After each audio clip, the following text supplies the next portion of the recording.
राजस्थान में विधानसभा के इस चुनाव में जोरों शोरों से जो लोग हैं मतदान करते हुए देखे जा रहे हैं।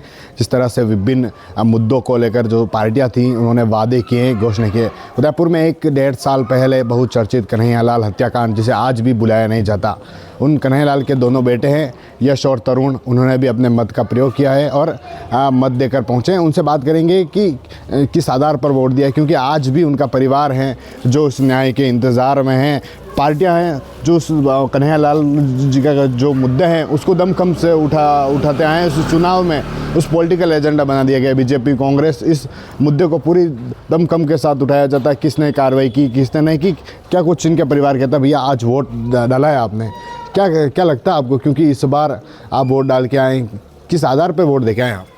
देखिए, ये जो वोट थे मैंने ये पहली बार ही किया है, क्योंकि इससे पहले मतलब मैं वोट देने के लिए एलिजिबल नहीं था, एज नहीं थी मेरी।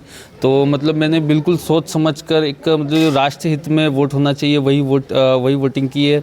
और जिस तरह से मतलब मेरे पिताजी के केस पे जो पॉलिटिकल प्रोपेगेंडा बनाया जा रहा है और सभी लोगों की तरफ से बोला जा रहा है कि, तो हम इस चीज़ को इस तरह से देखते हैं कि इस चीज़ का पॉलिटिकल प्रोपेगेंडा नहीं बनाया जाना चाहिए और इसको केस की तरह लेकर जल्द से जल्द अपराधियों को फांसी की सज़ा दे देनी चाहिए। क्योंकि जिस मतलब अगर हमें ऐसा लगता है कि अगर इस केस में पॉलिटिक्स जुड़ेगी, पॉलिटिक्स ऐड होगी, तो अपराधियों को सज़ा मिलने में समय लग सकता है, क्योंकि हो सकता है इसको और कितने टाइम खींच लिया जाएगा।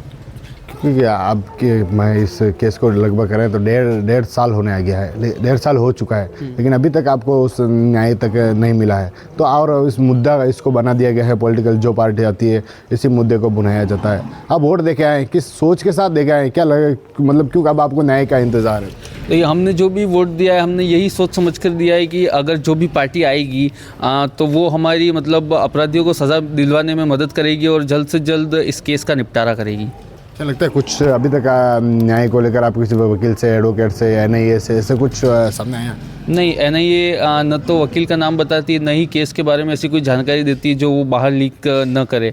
और जो भी पता चलता है वो हमें न्यूज़ और ऐसे अखबार से पता चलता है। अपने बाल भी नहीं कटवाए, चप्पल भी नहीं पहनते? मतलब मैंने उस समय से प्रण लिया था कि जब तक अपराधियों को सज़ा नहीं मिलेगी तब तक मैं जूते चप्पल नहीं पहनूंगा और बाल नहीं काटूंगा। और ये जब उस समय तक चलेगा जब तक उन अपराधियों को सज़ा नहीं मिलेगी। क्या लगता है तरुण, आप अपना मत देके आए आज, पहला मत आपने किया है, क्या सोच के मत देके आए आप? सर मैंने खाली ये मतलब हम ये सोच के गए थे कि इतना टाइम हो गया है, अभी तक 1.5 साल होने आया, अब पापा के मुजरिमों को मतलब पापा को अभी तक न्याय नहीं मिला है। हमने अब हमारे सोच समझ कर एक मत दिया है। अब देखो ये मतदान में पापा के लिए होना चाहिए और पापा के उन मुजरिमों को जल्द से सज़ा मिलनी चाहिए, हम यही चाहते हैं। अभी भी इंतज़ार कर रहे हैं आप, क्योंकि मुद्दे घोषणा व पॉलिटिकल इस मुद्दे को उठा दिया गया है। जो भी दोनों पार्टियां इसी मुद्दे को लेकर चलती आ रही है। कांग्रेस भी, प्रधानमंत्री मोदी आते हैं तो भी यही बात करते हैं और कांग्रेस में भी यही बात को सामने लाया जाता है कि आरोपियों को हमने पकड़वाया, इसलिए हमने क्या लगता है?